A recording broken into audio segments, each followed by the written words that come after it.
तसं काळजी करण्याचं काहीच कारण नाही आहे आता. त्यांचं बीपी हाय झालं होतं फक्त. हां, आणि त्यांच्या रोजच्या गोळ्या चुकवण्याचा बेजबाबदारपणा इथून पुढे करू नका. हे तुम्ही आम्हाला सांगायची गरज नाहीये डॉक्टर. जर स्वतःचा फोन घरी विसरण्याचा बेजबाबदारपणा तुम्ही करू शकता तर तुम्हाला हे बोलायचा काही हक्क नाहीये. इमर्जन्सीच्या वेळी आम्ही काय करायचं? तुम्हाला जर इतकी हौस असेल ना फोन घरी विसरायची तर प्लीज आम्हाला सांगा. इतर खूप चांगले डॉक्टर आहेत कोल्हापूरमध्ये. सॉरी, माझी चूक झाली. या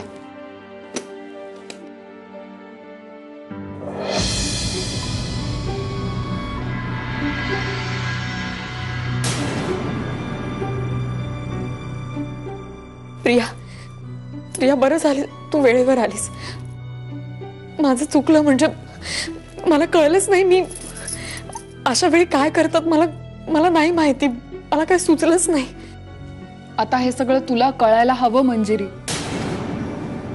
हे सगळं आता तुलाच सांभाळायचंय. नशीब सत्यजी तिकडे नाहीये, नाहीतर मावशीच्या तब्येतीबाबत थोडं जरी कमी जास्त झालं ना तर त्याला अजिबात सहन होत नाही.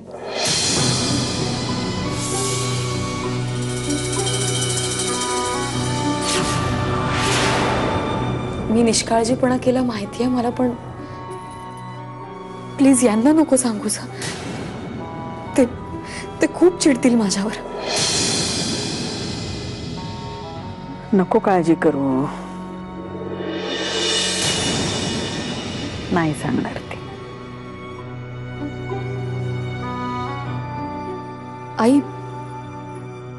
आई कसं वाटतंय तुम्हाला आता? छान. मावशी तू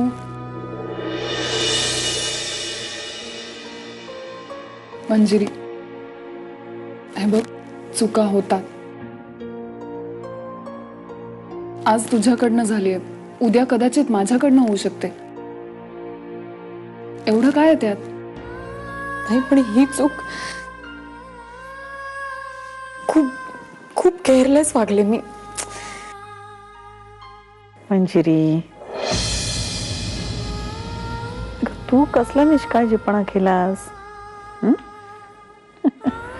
उगाच आपलं माझा निष्काळजीपणा तू स्वतःच्या खांद्यावर घेऊ नको. हा नाही, मी स्वतःला कधीच माफ नाही करू शकणार. हे बघ, तू मला गोळ्या दिल्या होत्यास की नाही, त्या मी घ्यायला विसरले. चूक कोणाची मग? आई पण तुम्ही अशा कधीच वागणार नाहीत ना. आणि खरं तर मीच बघायला हवं होतं तुम्ही गोळ्या घेतल्यात नाही घेतल्यात. एवढे दिवस प्रिया करत होती तेव्हा काहीच चुकीचं झालं नाही आणि मीच मूर्खपणा केलाय सगळा. नाही ग बाळा. वहिनी काय ग, हे काय आणि अचानक काय झालं? अगं कोणी डॉक्टरला बोलवलं की नाही? आत्या, डॉक्टर येऊन गेलेत. बर वहिनी, बरी आहेस ना ग? आई अंबाबाई, कृपा झाली ग तुझी.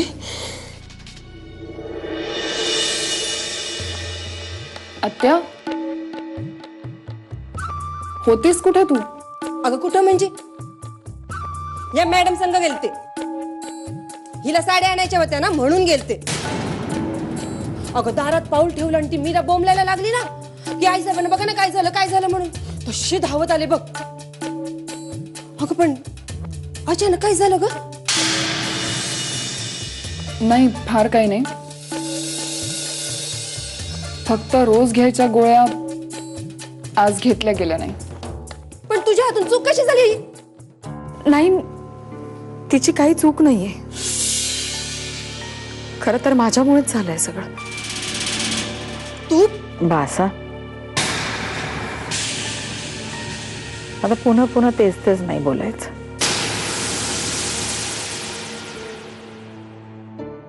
मावशी तू आराम कर, आम्ही सगळे बाहेर जातो.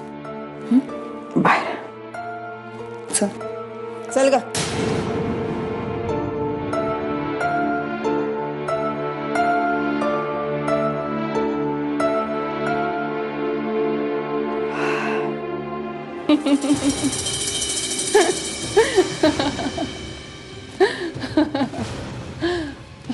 का ग? काय हसायलीस एवढी? आजपर्यंत गुलामासारखी राहिले ना या घरात. माझ्या प्रेमाला लाथ मारली सत्यजितने, अपमान केला माझ्या प्रेमाचा. आता त्याचे परिणाम सगळ्यांना भोगावे लागतील. आता मी सगळं खेळवत राहणार आहे. अगं पण मंजिरीला सहन होईल का ये खेळ? पाहिलं नाहीस काय दशा झाली ती बेचारे. पण अजून तर मी काहीच केलं नाही आत्या. असं हे काय? आणि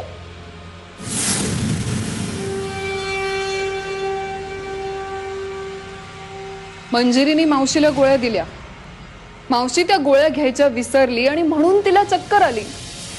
सिंपल. सिंपल. अगं तुझ्या या सिंपल मुळे काय वादळ उठणार आहे ते बघच तू. अगं आपलं नशीब चांगलं की वहिनी साप गोळ्या घ्यायचीच विसरली. नशीब मावशीचं चांगलं. आत्या मजा तर तेव्हा आली असती जर मावशीनी गोळ्या घेतल्या असत्या. वाचली म्हणजे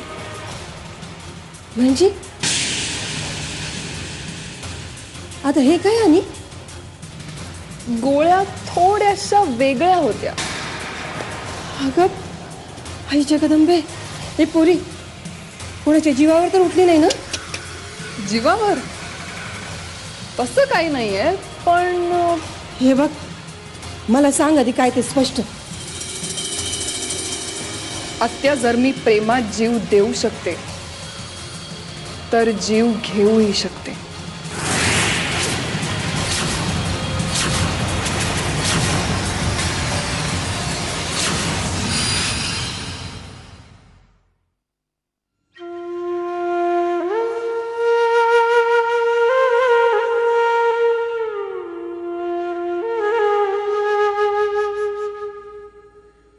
आई गोळ्या.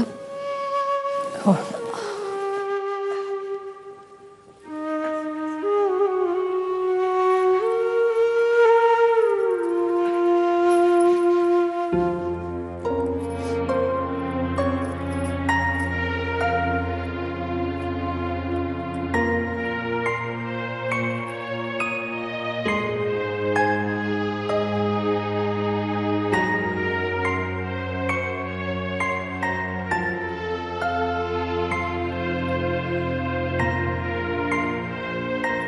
आई तुम्ही मला मी तुम्हाला मंजिरी, आता सारखं सारखं माझ्यामुळे हे झालं, माझी चूक आहे असं म्हणायचं नाही. खरं तर यामध्ये तुझी चूक नाहीच आहे. झालं, आता विषय संपला. आई प्लीज मला माफ करा. माझ्यामुळे अगं मी म्हंटल ना विषय संपला म्हणून. मग खरं सांगायचं तर मीच तुझी माफी मागायला पाहिजे. नाही नाही, तुम्ही का माफी मागताय? चूक माझी झाली आहे आणि मला प्लीज आई मला. मंजिरी, अगं एकदम पुरे. वेडाबाई.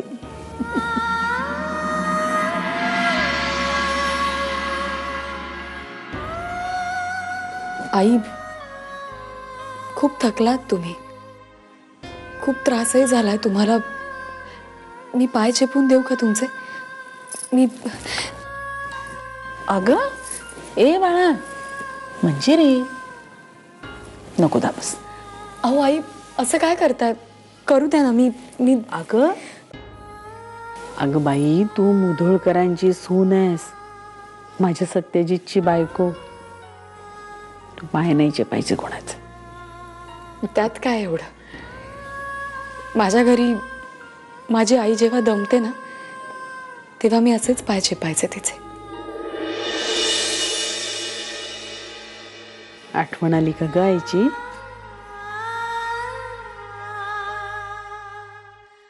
आपलं घर सोडून सासरी असं अनोळखी लोकांच्या मध्ये आलं ना की असं होतं. सगळ्यांचंच होतं. पण तू इथे सुखी आहेस ना? हं? मोठी गुणी मुलगी मिळाली ग मला. तुला माहितीये, तू या घरात आलीस आणि आमचा सत्यजित बदलायला लागला की ग. बदलायला लागला कसला? माणसात यायला लागला तुझ्यामुळे. कधी एकदा तुम्ही दोघे हनीमूनला जाता असं झालंय मला. नातवंड बघायची इच्छा ग.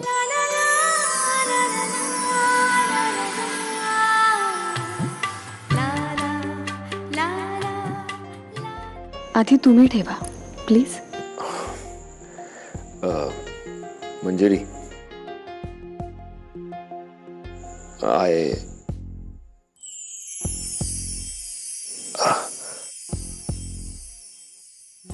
Sweet dream.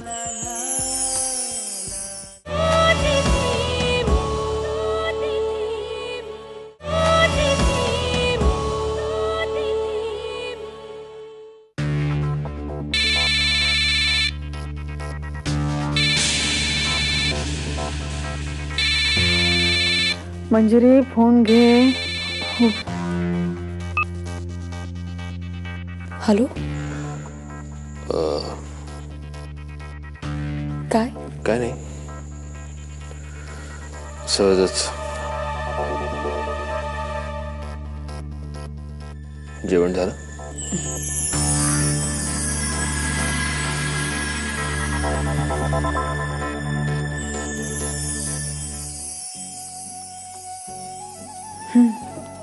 झालं. नाही म्हणजे हे विचारायला फोन नव्हता केला मी.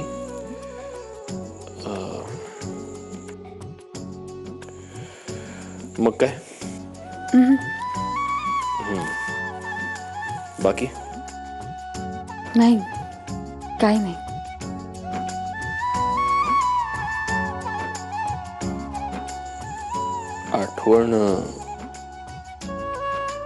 आठवण येत नसेलच ना माझी? तसं नाही. नाही नाही नाही म्हणजे येते, नाही असं नाही. मग फोन करायचा ना.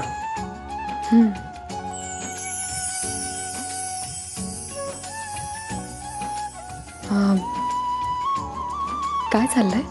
नाही, काही विशेष नाही.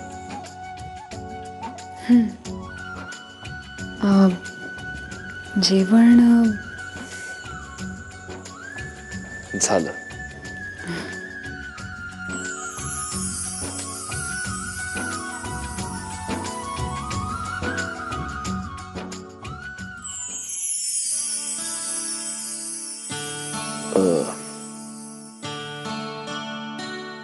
ठेवू? नाही.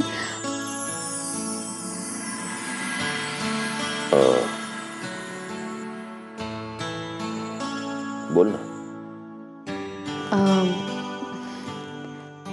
काम झालं? तयारी झाली उद्याची?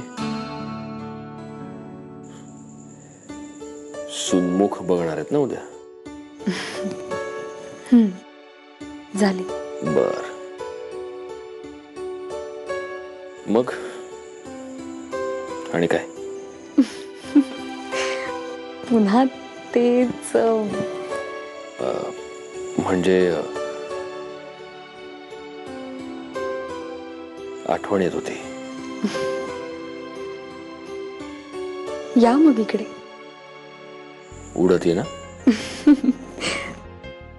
चालेल.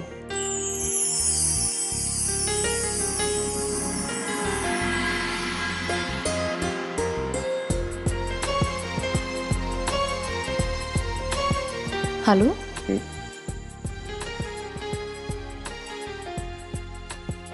काळजी घे आणि फोन करत जा म्हणजे बोलता येईल. काय? हां म्हणजे आठवण आली की फोन करत जा म्हणजे बोलता येईल, म्हणजे फोनचाही तेवढाच उपयोग होईल नाही का? हो पण तुम्हाला कामात डिस्टर्ब? नाही नाही नाही नाही. बाकी काय विशेष? तू सांग. नाही म्हणजे मी आता आईंसोबत. ओ ओके. असं आहे का? ठेवतो मी. Good night. Good night.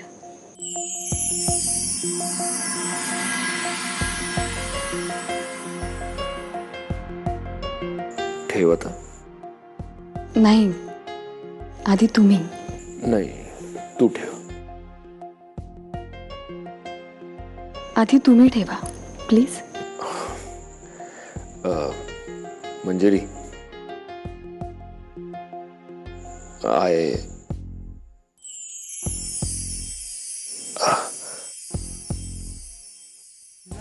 Sweet dream. Good night. Bye bye.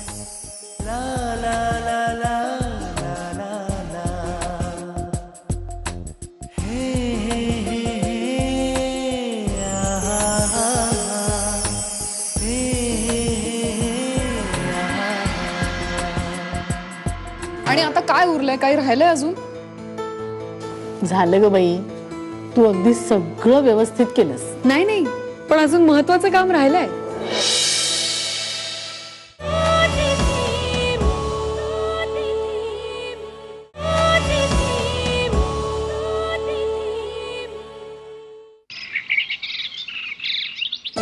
चला, सगळी महत्वाची कामं तरी झाली. अगं हो पण मेनूचं काय? कॉन्टिनेंटल करूया. ते काय असतं?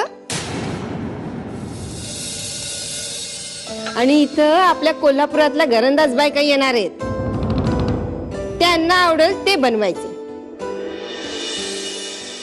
कळलं? मग पुरणपोळी करूया. काय आई? पुरणपोळ्या. विठ्ठल विठ्ठल ते साईड टेबल आउट हाऊस मध्ये जाऊ द्या. माळी दादा लॉन किती खराब झालाय, तुम्ही ते साफ करा प्लीज. हो बाईसाहेब. पाहुण्यांसमोर परीक्षा नकोय. मुधोळकरांच्या घरी सूनमुख दाखवण्याचा कार्यक्रम आहे आणि अहो उभे काय राहिला, जा लवकर. जी. हा.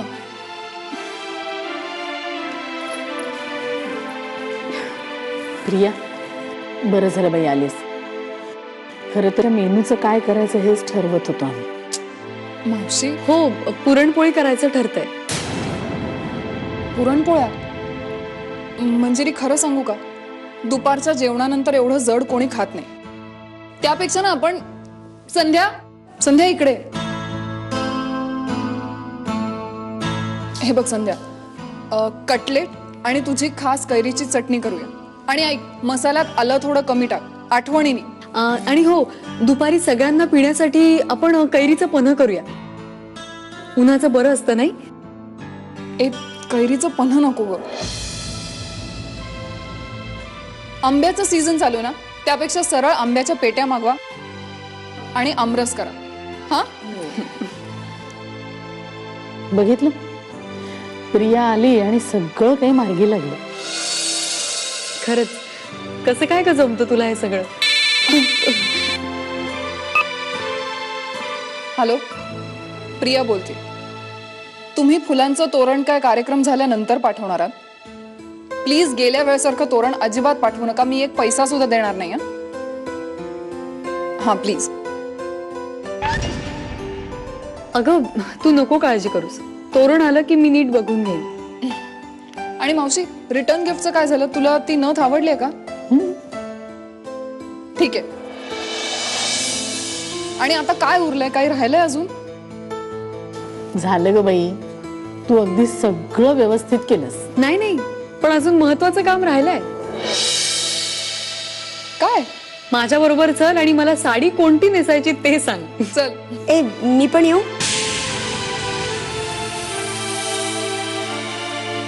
चल.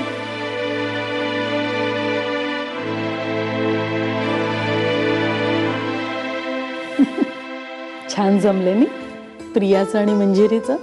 असं जमलंय बरं, पण तू त्यांच्याकडे लक्ष देऊ नकोस. तू नेत्राकडे बघ. तिचं काय आता नवीन? तेच तिचं काय? अगं तिचं काय करायचं डोक्यात घेतलंयस? काही विचारच केला नाहीस.